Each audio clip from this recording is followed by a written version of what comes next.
அமைதி பெறுவதற்காக உடல் நலத்திற்கு உடற்பயிற்சி, உயிர் வளம் பெற காயகல்ப பயிற்சி, மனம் அமைதி பெற அகத்தவம் மற்றும் அகத்தாய்வு பயிற்சிகளை அளித்துள்ளார்கள். இத்தகைய சிறப்பான மனவளக்கலை என்னும் வாழ்க்கை கல்வியை உலக சமுதாய சேவா சங்கம் ஸ்கை யோகா இணைய வழியே 12 நாட்கள் அடிப்படை பயிற்சியாகவும் அதனைத் தொடர்ந்து 4 மாதங்கள் சான்றிதழ் கல்வியாகவும் நம் இல்லம் தேடி வந்து அளித்து வருகின்றது. இந்த சிறப்பான செய்தியினை நமது உறவுகளிடமும் நட்புகளிடமும் பகிர்ந்து அனைவரும் உடல் நலத்துடன் ஆரோக்கியமாக அமைதியாக வாழ நம்மாலான சிறு உதவியினை செய்வோம். மகரிஷியின் கனவாம் உலக அமைதிக்கு நம்மால் இயன்ற சிறு தொண்டினை செய்து குருவின் கனவினை நனவாக்குவோம். மேலும் விவரங்களுக்கு kundaliniyoga.edu.in இணையதளத்திற்கு செல்லவும். வாழ்க வளமுடன். அன்பானவர்களே, தவத்தினை தொடர்ந்து இன்றைய சிந்தனை உரையாக முனைப்பை ஒழிக்க மௌனம் என்ற வேதாத்திரிய சிந்தனை உரை வழங்க மதிப்பிற்குரிய பேராசிரியர் அருள்நிதி சந்திரன் ஐயா அவர்களை அன்போடு அழைத்து அமர்கின்றோம். வாழ்க வளமுடன் ஐயா. வாழ்க வளமுடன் அம்மா, மிக்க நன்றிகள் அம்மா. வாழ்க வளமுடன். வாழ்க வளமுடன். வாழ்க வையகம், வாழ்க வையகம், வாழ்க வளமுடன். குரு வாழ்க, குருவே துணை. சான்றோர் பெருமக்களே, இன்று நமக்கு மிக சிறப்பாக பஞ்சேந்திரிய தவங்கள் நடத்திய நமது பேரன்பிற்கும் பெருமதிப்பிற்கும் உரிய பேராசிரியர் அருள்நிதி சந்திரா ஸ்ரீனிவாசன் அம்மா அவர்களை நாம் அனைவரும் தவ நிலையிலிருந்து வாழ்த்து மகிழ்வோம். துரியம்.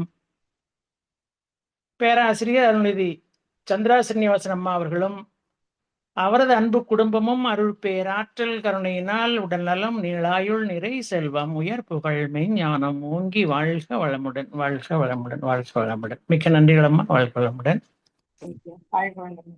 நன்றி. அன்புள்ளம் கொண்ட இருபால் மெய் அன்பர்களே, உங்கள் அனைவருக்கும் எனது பணிவான வணக்கங்களையும் வாழ்க வளமுடன் என்ற இனிமையான வாழ்த்துக்களையும் தெரிவித்து மகிழ்கிறேன். இன்றைய நிகழ்வுகள் அனைத்தையும் நம் குருமகான் வேதாத்திரி மகர்ஷி அவர்களே முன்னின்று நடத்தி தருவாராக. குருவடி சரணம். வாழ்க வளமுடன்.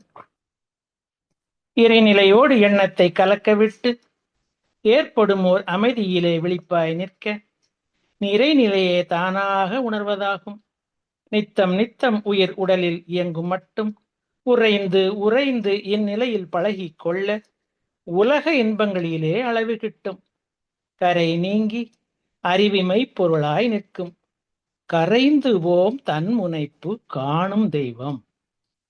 கரைந்து போம் தன் முனைப்பு காணும் தெய்வம். இது நம் குரு வேதாத்திரி மகர்ஷியினுடைய ஆற்றல் மிக்க வரிகள். கரைந்து போம் தன் முனைப்பு. எப்படி மகான் கூறும் விளக்கங்கள் கொஞ்சம் பார்ப்போமா? அதாவது நமக்கு இன்னைக்கு உள்ள தலைப்பு பார்த்தீங்கன்னா, முனைப்பை ஒழிக்க மௌனம் அப்படின்னு சொல்லியிருக்காங்க. ஸோ இதுல 2 விஷயங்கள் இருக்கு. அதாவது இந்த வரியை எடுத்துக்கிட்டா இதுல முனைப்பு அப்படிங்கிறது ஒன்று எடுத்துக்கலாம். அடுத்தாப்புல மௌனம் உங்கதை எடுத்துக்கலாம். இது 2க்கும் இன்ட்ரெஸ்ட் ஒரு ரிலேஷன் என்ன அப்படின்னா, ஒன்றை போக்குறதா இருந்தா ஒன்று உள்ள வரணும் அப்படிங்கிறது தான். அதாவது இப்போ முதல்ல முனைப்பு அப்படிங்கிறதுக்கு பத்தி என்னங்கிறது ஒரு விளக்கத்தை, சின்ன விளக்கமாக என்ன சொல்றான்னு பார்ப்போமே. தன்னம்பிக்கை என்பது, மகான் என்ன சொல்றாரு, தன் நம்பிக்கை என்பது தன்னால் முடியும் என்ற நம்பிக்கை. தன்னால் என்னால் மட்டுமே என்றால் இதுதான் முனைப்பு, தன் முனைப்பு அப்படிங்கிறது தான். அதாவது நான் செய்திருந்தால் அப்படின்னு ஒரு வார்த்தை போட்டா அந்த இடத்துல என்ன இருக்கு, பிறருடைய வருத்தத்திலே என்ன செய்யுது, அந்த இவருக்குடைய ஒரு ஃபீல், நான் செய்திருந்தாலும் சொல்லும்போது இவருக்கு ஒரு சந்தோஷம். அந்த சந்தோஷம் என்ன ஆகுது, பிறருடைய வருத்தத்திலே கிடைக்கக்கூடிய ஒரு இன்பமா இருக்கக்கூடிய நிலைமை தான். அதை நம்ம அப்படி எடுத்துக்கலாம். அது மாதிரி இப்போ இது மகான் என்ன சொல்லி வர்றாருன்னா, பிரம்மஞான வகுப்புல நம்ம பார்த்துருக்கோம். ஆழியாறுல போகும்போது பிரம்மஞான வகுப்புல குரு காணிக்கை அப்படின்னு மகான் கேட்பாங்க. அதாவது என்ன சொல்லுவாரு, அந்த 6 தீய குணங்கள்னு ஒண்ணு இருக்கு பாத்தீங்களா, அதுல எதையாச்சும் ஒன்னையாச்சும் நட கொடுத்துட்டு போயிருங்க அப்படிம்பாரு. எப்போ ஆழியார்ல வந்து பாத்தீங்கன்னா அங்க எல்லாம் நமக்கு முழுசு நம்மகிட்ட ஒரு அடக்கமான ஒரு நிலைமை. அங்க அந்த 3 நாள் வந்துட்டோம் இல்ல 4 நாள் பயிற்சி அடிச்சு முடிச்சுட்டோம் வீட்டுக்கு வந்துட்டோம்னு வச்சுக்கோங்க. அங்க என்ன ஆகுது, அங்க திரும்பவும் வந்து வந்த உடனே மீண்டும் அதை சொல்லவா செய்யணும் அப்படிங்கிறது நமக்கு தெரியும். அங்க போன நம்ம பழக்க வழக்கங்கள் அங்க இருக்குல்ல. போகும்போது எந்த அளவுக்கு ஒரு ஆற்றல் அங்க மகான்ட்ட நம்ம வாங்குறோம். அதே சமயத்துல திருப்பி வீட்டுக்கு வந்து கொஞ்ச நாள் அந்த ஒரு ஸ்மெல் இருக்கத்தான் செய்யுது. இருந்தாலும் கூட நமக்கு இப்ப கொஞ்ச மத்த நாட்கள்ல என்ன ஆகுது, நமக்கு அது அப்படியே என்ன ஒரு பழைய நிலைமை நமக்கு திருப்பி வந்துடுறோம்.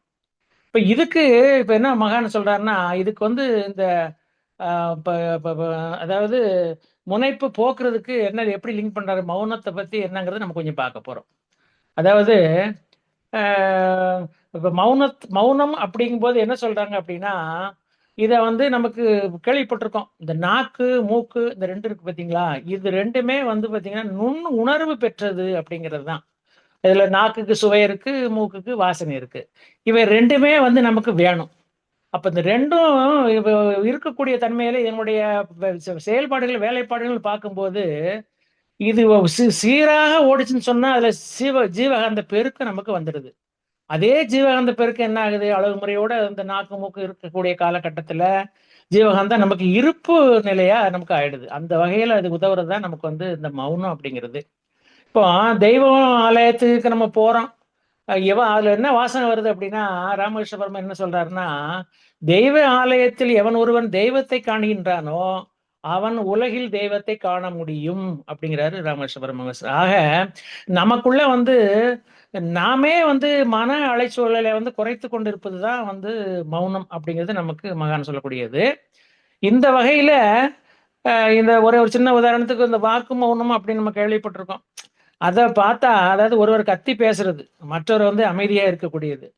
இதை பார்த்தா பெண்டிற்கு வந்து இயற்கையாகவே ஒரு அமைந்த ஒரு குணம் தான் இது. எதிர்த்து அவங்க வந்து பேசுறதுங்கிறதுக்கு வாய்ப்பே கிடையாது. இது என்ன காரணம்னா, ஆண்களை விட வந்து பெண்கள் வந்து ஈஸியா புரிஞ்சுக்கிறக்கூடிய ஒரு தன்மை அவங்கள்ட்ட வந்து ஒரு கெப்பாசிட்டி இருக்கு. அண்டர்ஸ்டாண்டிங் புரிதல். அதை விட இப்ப அதுல என்ன அப்படின்னா, அந்த மௌன காலத்துல வந்து இந்த நுண்ணி போகக்கூடிய ஒரு தன்மையும் பெண்கள்ட்ட வந்து அதிகமா இருக்கு அப்படின்னு சொல்லலாம். அப்ப மௌனம் அப்படிங்கிறது என்னன்னா, நமக்கு ஒரு ஜீவகாந்த பெருக்கம் அப்படிங்கிறது தான். அதனால வந்து ஒரு நோய் எதிர்ப்பு சக்தி அதுல நல்லாவே வந்து கூட நமக்கு கிடைக்குது. எல்லாத்தையும் விட மகான்களுடைய ஞானிகள் வந்து நமக்கு மகான்களுடைய ஞானிகளுடைய தொடர்பு நமக்கு கண்டிப்பா இதன் மூலியமா கிடைக்கக்கூடிய ஒரு வாய்ப்பு. எப்படி பால் இருக்கு, சர்க்கரை இருக்கு, அதுல இனிப்பு சேக இருப்பது போல, இதுல ஒரு சொல்லக்கூடிய ஒரு கருத்து என்னன்னா, குருவை வந்து நாம எண்ணிய உடனே வந்து குரு என்ன செஞ்சிருவாருன்னா, ஓடி வந்து நம்மளோட இணைஞ்சுக்குவாரு. அப்போ இணைஞ்சது மட்டும் இல்ல, நம்மளோட கலந்து ஒரு காந்த களமாகவே கரைஞ்சு நிற்பாரு அப்படிங்கிறதான் மௌனத்தினுடைய தன்மை. இப்போ மனது வந்து தன்னை நோக்கி உள்புறமாக திருப்புவதுதான் மௌனம் அப்படிங்கிறது மகான் சொல்லக்கூடிய விளக்கம் அதுக்கு. மௌனத்துல வந்து என்னன்னா, அதுக்கு முன்னாடி இந்த மன ஓட்டம் இருக்கும். ஆனா மௌனம் செய்யும்போது என்ன ஆகுதுன்னா, அது ஒரு மெல்லிய ஓட்டமாக மாறுது. எப்படி இந்த எண்ணெய் ஒழுகு ஒரு லைன் மாறும் பார்த்தீங்களா, அது மாதிரி இந்த மன ஓட்டம் இருக்கக்கூடும். ஆனா அது பாதிக்காது அப்படிங்கிறத நம்ம இது. அது மட்டும் இல்ல, அது அறிவு ஓட்டம் இருக்கு பார்த்தீங்களா, அது நன்றா வந்து இயக்கக்கூடிய நல்ல ஒரு நன்றா இருக்கும் அறிவு ஓட்டம் மௌனம் நம்ம செய்யும்போது. ஸோ அந்த மாதிரி வகையில தான் வந்து இந்த மௌனத்தினுடைய தன்மைகளை நம்ம வந்து புரிஞ்சுக்கிறோம். இதனுடைய தாக்கம் தான் வந்து இதனுடைய ரிசல்ட்னு கூட எடுத்துக்கலாம். இந்த தன்முனைப்புங்கிறது எப்படி கரையுது அப்படிங்கிறதுக்கு. அதே மாதிரி அசைவது அப்படிங்கிறது பலகீனம். சொல்லுவாங்க இல்லையா, உடல் அதாவது அசையா மனமும் அசையும் உடலும் வந்து நல்லதில்ல அப்படிங்கிறது. அதாவது அதை கொஞ்சம் மாற்றி, அதாவது அசையா உடம்பும் அசையும் மனமும் நல்லதில்லை அப்படின்னு சொல்லுவாங்க. அப்போ அசைவது பலகீனம், அசைவற்றது பலம் அப்படின்ட்டு இதுல வரக்கூடிய ஒரு இது. ஒரு எந்திரம் வந்து நல்லா வேலை செய்யும் போது பாத்தீங்கன்னா அது சத்தம் வராது இல்லையா. அதே போலதான் மனிதர்களுக்கும் அப்படித்தான். மனிதன் வந்து சும்மா வந்து வச்சுக்கிட்டு இருக்கோம்னு வச்சுக்கோங்க, வச்சிருக்கக்கூடிய சும்மா வச்சுட்டு இருப்பதே வந்து ஒரு ஆற்றல் தான். அதுதான் வந்து மௌனத்தினுடைய தன்மை, சும்மா இருத்தல் அப்படிங்கிறது.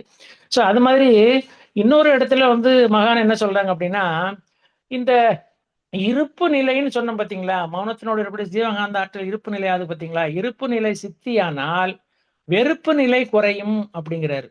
அப்போ மனம் வந்து ஆழமாக செல்லும் போதுதான் மற்றவர்களையும் அரவணைத்து செல்லும். இது வந்து ரொம்ப முக்கியமானது. சமுதாயத்தில் உள்ளவர்களையும் அரவணைத்து செல்லணும் அப்படிங்கிறது தான்.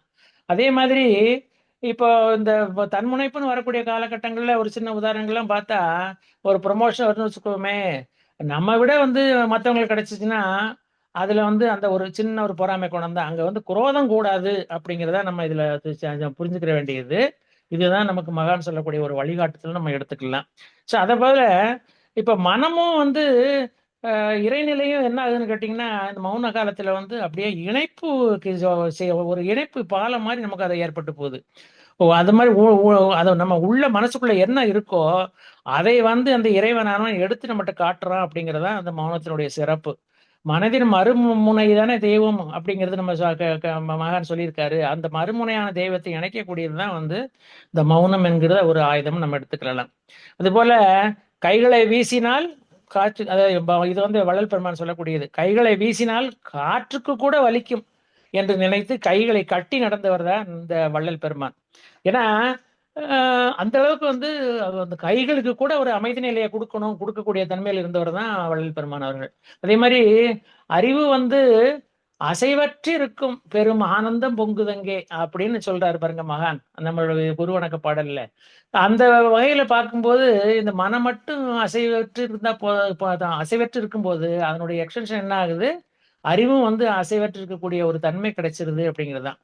அப்போ இந்த வகையில வந்து மகான் நம்ம மகரிஷி குருவை பற்றிக்கிட்டாலே போதும், போய் சிக்கனை பிடித்தேன்னு வரும் பார்த்தீங்களா, அது மாதிரி பற்றினாலே போதும், நல்லன எல்லாம் லகுவாக கிடைக்கும், தீயனவெல்லாம் விலகி ஓடும் அப்படிங்கறதான் இதுல வரக்கூடிய ஒரு ஒண்ணு. அது போல இன்னொன்னு என்ன அப்படின்னா, இப்ப நான் வந்து நான் அப்படிங்கிறது நான் அழிந்தால் நானே ஆகலாம் அப்படின்ட்டு ஒரு சித்தர் சொல்லியிருக்காரு. அதாவது நான் என்ற தற்பெருமை அழிந்தால் நான் அவன் அந்த இறைவனாகவே ஆகிவிடலாம் அப்படிங்கிறதான் வந்து இந்த தற்பெருமைக்கும் மௌனத்துக்கு இருக்கக்கூடிய ஒரு ஒரு உறவுன்னு கூட நம்ம எடுத்துக்கலாம். அத மாதிரி இப்ப இதுக்கு மூலமா இருக்கக்கூடியது வந்து மகான் கொடுத்திருக்கிற அகத்தவம். அகத்தவத்தில் உயர உயர ரசனை பெருகும் அப்படிங்கிறாரு. தன்னை ரசிக்கும், தன்னை சார்ந்தவர்களையும் ரசிக்கும் அப்படிங்கிறதுதான்.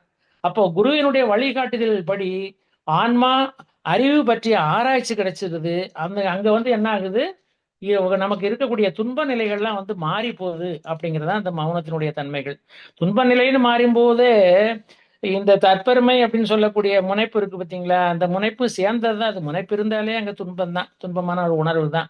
ஸோ அந்த வகையில தான் மௌனத்தினுடைய தன்மை நமக்கு அமைச்சு போகுது. இப்போ நம்ம வீட்டில் எடுத்துக்கோங்களேன், மனவளக்கலைக்கு வர்றதுக்கு முன்னாடி வீட்டில் ஆணு பெண்ணு 2 பேரும் எடுத்துக்கிட்டா, கணவன் மனைவி எடுத்துக்கிட்டா யாரும் ஒருத்தர் வந்திருப்பாங்க, ஒருத்தர் இழுத்து பிடிச்சிக்குள்ள போதும் போதும் ஆகி போகும். ஆனா 2 பேர் இருந்தாங்கன்னு வச்சுக்கோங்க, மனவளக்கல் வந்துட்டாங்கன்னா அதனுடைய தன்மையே வேற. இன்னும் சொல்ல போனா வீட்டுல வந்து புருஷன் பொண்டாட்டி சண்டை இல்லாம இருந்தாலே மனவளக்கலையில பாஸ் தான். அதை அக்செப்ட் ஆஸ் இட் இஸ் அப்படிங்கிறது தான். இதுக்கு சிம்பிளா சொல்லக்கூடியது, எந்த ஒரு செயலா இருந்த மனைவியோ கணவனோ எந்த ஒரு செயல் செஞ்சாலும் அதுல வரக்கூடிய ஒரு வார்த்தை என்னன்னா சரி, சாரி அப்படிங்கிறத. இந்த ரெண்டையும் வந்து நம்ம பயன்படுத்திட்டோம்னா அங்க வந்து நமக்கு இந்த தன்முனைப்பு அப்படிங்கிற ஒரு பாயிண்ட்டுக்கே வழியே இல்லாம இருக்கக்கூடிய ஒரு சூழ்நிலை கூட ஆயிக்கிறோம். அதே போல இந்த கரைப்படுத்தும் எண்ணம் கருமையத்தையும் காயப்படுத்தும் அப்படிங்கிறப்பல, அதாவது இந்த எண்ணமானது கரைப்படுத்தக்கூடிய எண்ணம் வந்து சொல்றாங்க நல்ல எண்ணங்கள்ல பாசிட்டிவ் தாட்ஸ் தான் இருக்கணும் அப்படிங்கிறது. அந்த எண்ணமானது கரைப்படுத்தக்கூடிய தன்மையா இருந்ததுன்னு சொன்னால் அது கருமையத்தையும் காயப்படுத்தும் அப்படிங்கிறது தான். இப்போ ஒரு கம்பி சூடு இருக்கு, அந்த சூடு கொஞ்சம் கொஞ்சமா குறையறதுக்கு முன்னாடி அந்த ஸ்டெப் என்ன, தன்னை முதல்ல சுட்டுக்கிறது தான். அதுக்கப்புறம் தான் வந்து அது வந்து கொஞ்சம் கொஞ்சமா வந்து சூடு அடக்க ஆரம்பிக்கிறது. ஆக தான் அப்படிங்கிறது ஒருத்தரை காயப்படுத்தும் போது அதனுடைய விளைவு என்ன ஆகுதுன்னா முதல்ல காயப்படுது தான். அதுக்கப்புறம் தான் வந்து அடுத்தவர் காயப்படுத்தாரு. அப்போ அதை அமைதிப்படுத்தணும் அப்படின்னு சொன்னால் அதுக்கு தான் மௌனம். அதைத்தான் வந்து அந்த மௌனமானது என்ன செய்யும்னா ஆனந்தத்தில் கூட ரொம்ப ஒரு மிக மகிழ்ச்சியுடான நிலைமைக்கு கூட கொண்டு போகும் அப்படிங்கிறதா வந்து மகான் சொல்லக்கூடிய ஒரு கருத்து. அதே போல இன்னும் ஒரு சின்ன இதுல ஒரு உதாரணத்துக்கு ஒண்ணு பாருங்களேன், பாப்போமே. ஒரு தந்தை என்ன செய்யறாப்புல, நம்ம மகன்கிட்ட சொல்றாப்புல, யாரும் கற்றுக் கொடுக்க முடியாததை குருவிடம் சென்று கற்றுக்கொண்டு வா அப்படின்னு சொல்லிட்டு, அதாவது யாரும் கற்றுக் கொடுக்க முடியாதே குருவிடம் சென்று கற்றுக்கொண்டு வா அப்படின்னு மகனுக்கு தந்தை அப்படின்னு சொல்லி அனுப்புற மகன் அனுப்புறாரு குருவிட்ட. மகனும் குருவிட்ட போறாப்புல. குரு சொல்றாரு, ஐயாப்பா யாரும் கற்றுக் கொடுக்க முடியாததா, அது என்னால முடியாதுப்பா, என்ன நான் உனக்கு ஒரு ஹெல்ப் பண்ணலாம் அப்படின்னு சொல்லிட்டு சொல்றாரு. நீ ஒண்ணு பண்ணு, எங்களுக்கு இதுல இருந்து ஒரு 20 மாடு இருக்கு, இந்த மாடு எல்லாத்தையும் காட்டுக்கு அழைச்சிட்டு போயிட்டு அந்த 20 மாடு எப்போ 1000 மாடு ஆகுதோ அது வரை நீ அங்கேயே தங்கி இருந்துட்டு வா அப்படின்னு அனுப்பிச்சிடுறாரு. இப்போ அவனுக்கு ஒரே இது, என்னடா இது இப்படின்னு சொல்லிட்டு அவன் ரொம்ப யோசிக்கிறான். சரின்னு மாடை கூட்டிட்டு போயிடுறான். அப்ப இப்ப என்ன ஆகுது அப்படின்னா, 1000 மாடு ஆன உடனே அவனுக்கு அந்த பேச்சு எல்லாமே மறந்தே போச்சு சுத்தமா. அனைத்து எல்லாத்தையும் மறந்துட்டான். இப்ப மாடு பேச ஆரம்பிச்சிருச்சு. என்ன சொல்லுது? நாம 1000 மாடு ஆயிட்டோம், இப்ப நம்ம அங்க நம்ம குருகிட்ட போயிடலாம், வீட்டுக்கு போயிடலாம் அப்படின்னு சொல்றாப்புல. இந்த மாடு பேச ஆரம்பிச்சு பாத்தீங்களா, இந்த பாஷையை இவன் புரிஞ்சுக்கிட்டான் திரும்பி வரும்போது. அப்ப குரு கேக்குறாரு, என்னய்யா அப்படி எப்படி இருக்க? நான் அவன் மௌனமா மாட்டு பாஷையை புரிஞ்சுக்கிட்டான் பாத்தீங்களா. உடனே குரு கை தட்டிட்டு, மௌனத்தில் மாடுகளின் குரலை நீ புரிந்ததால் இறை உன்னோடு பேசுவதை நீ உணர்ந்து விட்டாய் அப்படின்னு ஒரு வார்த்தையை போட்டு அவனை அக்செப்ட் பண்ணி வீட்டுக்கு அனுப்பிச்சு விட்டுறாரு. அது போல மனம்ங்கிறது ஒரு குரங்கு தான். இப்போ 2 வீலர் வாங்கினோன்னா அடுத்தாப்புல எங்க போறோம்? நம்ம கார் வாங்கணும், அதாவது ஃபிளைட்ல போகணும், அப்ராட் போகணும், இப்படித்தானே அந்த மனசு போயிட்டே இருக்கு. அது இதுல என்னன்னா, ஏற்கனவே சொன்ன மாதிரி ஆண்களை விட பெண்களுக்கு தவம் பண்றது குறைஞ்ச நேரம் தான். ஆனா அந்த ஆற்றல் இருக்கு பாத்தீங்களா, அது அதிகமா கிடைக்கும் அப்படிங்கிறத நம்ம உணர்வுபூர்வமா நம்ம பார்த்துக்கிட்டு தான் இருக்கோம். அந்த வகையில ஆஹ் இதாவது அதாவது ஆண்களுக்கும் பெண்களுக்குள்ள ஒரு தன்மைகள் என்ன அப்படின்னு பார்க்கும்போது, மௌனத்தினால கிடைக்கக்கூடியதுல அவங்க தான் முன்னாடி நிக்கிறாங்க அப்படிங்கிறது. மனசுக்கு ஒரு எஜமான், அது யாரு? அதுதான் ஆத்மா. 5 புலன்களின் எஜமான் யாரு? அதுதான் மனம். மௌனம் என்பது மனதின் பாஷை. அது மட்டும் இல்ல, அதை என்ன அவர் சொல்லி வர ஒரு இடத்துல, இந்த பாஷை மட்டும் இல்ல, அது சமாதி பாஷையாம். அந்த வாசம் வரக்கூடிய ஒரு வார்த்தை சமாதி பாஷை அப்படிங்கிறது. இப்போ அதே போல குருவை பற்றி கொண்டால் பரமாத்மாவை அடையும் போது இந்த பரமாத்மா என்ன செய்யுது அப்படின்னா, அதாவது நான் குருவை பற்றிக்கும் போது பரமாத்மா ஜீவாத்மா பரமாத்மா அடையுது. அப்ப என்ன நடக்கு அப்படிங்கிறதுக்கு ஒரு உதாரணம் என்ன வருதாங்க சொல்றாரு அப்படின்னா, நம்முடைய முன் முனைப்பு, அதாவது நம்ம மூதாதைகள் செய்த முனைப்பும் போகும். அது மட்டும் இல்லாம நம்முடைய பின் முனைப்பு, இந்த பிறவிய தொடரில் நம்ம என்னெல்லாம் செஞ்சிருக்கோமோ அது எல்லாமே போயிடும் அப்படிங்கிறாரு நம்ம குரு. அது போல இன்னொரு இடத்துல என்ன சொல்றாரு அப்படின்னா, இப்ப இந்த இது பார்த்தோம் பார்த்தீங்களா, மௌனம் அது ஒரு வெளிச்சம், ஒரு பிரைட்டஸ்ட் லைட் அப்படிங்கிறாப்புல.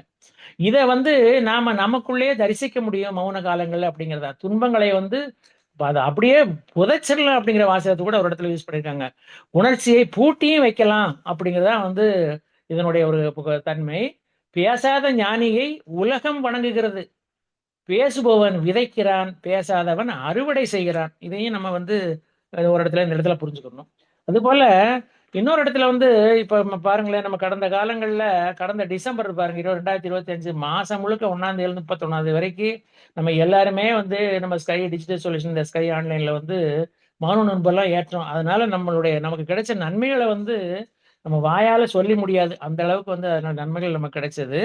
அதே போல இப்ப ஒரு உதாரணத்துக்கு தரை ஒண்ணுதான், அதுல மேடு பள்ளம் இருக்கத்தானே செய்யுது. இறைவன் எல்லா உயிர்களுக்கும் உறவுகள் தானே. சலனமில்லாத ஒரு நீர் எப்படி, அது ஒரு மன சலனம் இல்லாம இருக்கிற நீர் மாதிரி இருந்துச்சுன்னு வச்சுக்கோங்க. அதுக்கு உதவக்கூடிய ஒரு பயிற்சி தான் மகான் தந்த மனவளக்கலை, நம்ம மௌன பயிற்சின்னு கூட நம்ம அதை எடுத்துக்கிறோம். தாய்மானவர் என்ன சொல்றாரு அப்படின்னா, மௌனியாய் சும்மா இருக்க பராபரமேன்ற ஒரு இடத்துல சொல்றாரு. அதே போல திருவள்ளுவர் என்ன சொல்றாரு, அடக்கம் அமரர்கள் உய்க்கும், அடங்காமை ஆறிரல் உய்த்து விடும்ட்டு ஒரு இடத்துல மிக அருமையா சொல்றாரு.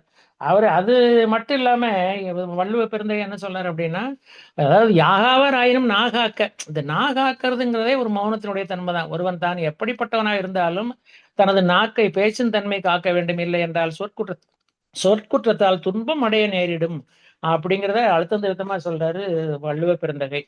அது போல இன்னொரு இடத்துல இப்ப வாழ்க்கை என்ன, இப்ப நமக்கு இது நம்ம இப்ப டிசம்பர்ல எடுத்த மௌன காலத்துல எடுத்துக்க ஒரு டாபிக் தான் அது. அதுல வரக்கூடியது என்ன வருதுன்னா, வாழ்க்கை எனும் கடலிலே ஆசை எனும் படகு தன்னை வசமாக ஆராய்ச்சிக்கு உட்படுத்தி சீரமைத்த ஆசைகளை சிரத்தையோடு நிறைவேற்றி மதிகொண்டே பயன்பெற்று வாழ்வோம்.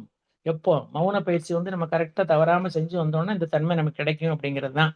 அது போல இன்னொரு இடத்துல என்ன வருதுன்னா, அந்த மௌனத்தை பத்தி வரும்போது, இது மனதை செம்மப்படுத்திக்கிறோம் மௌனத்துல. அது ரொம்ப முக்கியமான ஒரு வாசகம். செம்மப்படுத்துறதுக்கு தான் வரக்கூடிய ஒரு தன்மை, பயிற்சி அது. சுவாமி பந்தர் என்ன சொல்றாரு அப்படின்னா, எல்லா புலன்களும் உறுதியாக நிலைநிறுத்தப்பட்டு சுருதி லயத்துடன் ஒன்றோடொன்று இணைந்து செயல்புரிவதற்கு ஏற்றவாறு நான் அமைதியாக என்னுள்ளே ஆழ்ந்து சிந்திக்கும் இயல்பு உடையவனாக இருப்பேன், மௌனம் காப்பேன் அப்படிங்கிறாரு சுவாமி பரமானந்தர். ஆக அப்படி சொல்லிட்டு என்ன சொல்றாருன்னா, இந்த ஒரு சிந்தனையோடு என்ற வெற்றி சிந்தனையுடன் அப்படிங்கிறாரு. இந்த சிந்தனை டெய்லி வந்து பண்ணணும், ஒரு சங்கல்பம் மாதிரி. இன்றைய தினத்தை தொடங்குவேன் அப்படின்னு சொல்லிதான் சுவாமி பரமானந்தர் சொல்றாரு. அது மாதிரி இன்னொரு இடத்துல நம்ம குரு சொல்லக்கூடியது என்ன அப்படின்னா, அந்த மௌனத்தை பத்தி வரக்கூடிய வாசகம் தான் அது.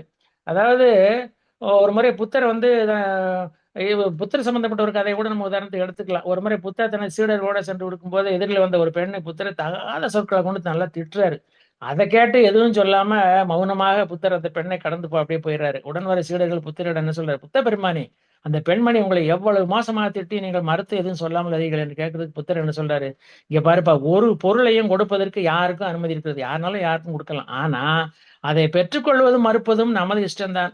அப்படின்னு அந்த பெண்மணி கொடுத்த பொருளை நான் வாங்கிக் கொள்ளவில்லை, எனவே அது அவரிடமே இருக்கிறது அப்படின்னு சொன்னாரு. இதுல என்ன செய்யுது, இதனுடைய அர்த்தம் என்னன்னா, இந்த மௌனமானது நமக்கும் சொல்லக்கூடிய ஒரு செய்தி தான் இதுல வருது அப்படிங்கிறத நம்ம புரிஞ்சுக்கிறணும். இன்னொரு இடத்துல ஆஹ் இதுவும் வந்து நம்ம மகானுடைய ஒரு கருத்துக்கள் தான். அதாவது பொதுவாகவே வந்து இந்த முனைப்பு, தன்முனைப்பு அப்படிங்கிறது என்ன சொல்றாருன்னா, தான் தனது அப்படிங்கிற பேரண்ட்ஸுக்கு பிறந்த குழந்தைகள் அப்படிங்கிறத அந்த 6 குழந்தைகள் அப்படிங்கிறது, பேராசை, சினம், கடும்பற்று, முறையற்ற வாழ்க்கை வரிசை, தவிர தாழ்மான வாஞ்சாரு பார்த்தீங்களா. இதெல்லாம் பார்த்தா இதுக்கு பேஸ் மூல காரணம் வந்து ஆசையினுடைய வேற்று உருவங்கள் தான் அப்படிங்கிறாரு மகரிஷி. ஆக இந்த ஆசையை சீரமைச்சிட்டோம்னு சொன்னா இந்த 6 குணங்களும் கண்டிப்பா வந்து தன்முனைப்பால் வர பேஸ் அடிப்படையில் இருக்கக்கூடிய 6 குணங்களும் கண்டிப்பா வராது அப்படிங்கிறத மகான் சொன்ன ஒரு வார்த்தை. ஸோ அந்த வகையில வந்து நமக்கு என்ன அப்படின்னா, இப்ப புயல் ஒண்ணு இருக்கு, அது வேகமாக அடிச்சாலும் அது மலை உச்சியில் உள்ள குகையில நுழையாது இல்லையா, அங்க அமைதிதான் நிலவுகிறது. அதனுள்ள ஏற்றி வைக்கப்பட்ட விளக்கும் அசையாது எரிகிறது. அது போல புற உலகில் போராட்டம் வேண்டியவாறு ஏகப்பட்ட போது நடக்கலாம், ஏகப்பட்ட போராட்டங்கள் இதுகள் நடக்கலாம். தாக்குதலும் தூற்றுதலும் அதன் போக்காகும். ஏன்னா அப்படிதான் இருக்கு. ஆனால் மனதுக்குள்ளே அமைதியும் இனிமையும் ஓங்குதல் வேண்டும். வெளியே உள்ள கொந்தளிப்பு உள்ளே உறையும் சாந்தத்தை கலைக்கலாகாது அப்படின்ட்டு நம்ம குரு சொல்றார். அதற்கு ஒரே வழி நம் மகான் தந்துள்ள மௌன பயிற்சி தான். இந்த பயிற்சியை குறைந்தது வாரம் 2 முறை செய்வது மட்டுமில்லாமல் மன்றத்தில் மிக சிறப்பாக நடைபெற்று வரும் மாதாந்திர மௌன நோன்புகளிலும் கலந்து கொண்டு, தொடர் நோன்பு கூட சில மன்றங்கள் நடக்குது, அதுலயும் நம்ம கலந்து கொள்ளும் போது நமக்கு இந்த தன்முனைப்பு அப்படிங்கிறத முழுவதுமாக நம்மளால் அகற்ற முடியும் என்று கூறி, எனக்கு வாய்ப்பளித்த நமது ஸ்கை டிஜிட்டல் சொல்யூஷன் பொறுப்பாளர்கள் அத்துணை பேருக்கும், இதுவரை செவிமடுத்த நல்ல உள்ளங்களுக்கும் எனது நெஞ்சார்ந்த நன்றிகளை தெரிவித்து நிறைவு செய்கிறேன். வாழ்க வையகம், வாழ்க வையகம், வாழ்க வளமுடன். மிக்க நன்றிகள் அம்மா. வாழ்க வளமுடன். வாழ்க வளமுடன். மிக சிறப்புங்க ஐயா. வாழ்க வளமுடன். நன்றிகள் அம்மா. ரொம்ப குறித்த நேரத்தில் மிக அருமையாக முனைப்பை ஒழிக்க மௌனம் என்ற தலைப்பில் நல்ல பல விளக்கங்களை அளித்த ஐயா அவர்களுக்கு மனமார்ந்த நன்றிகள்.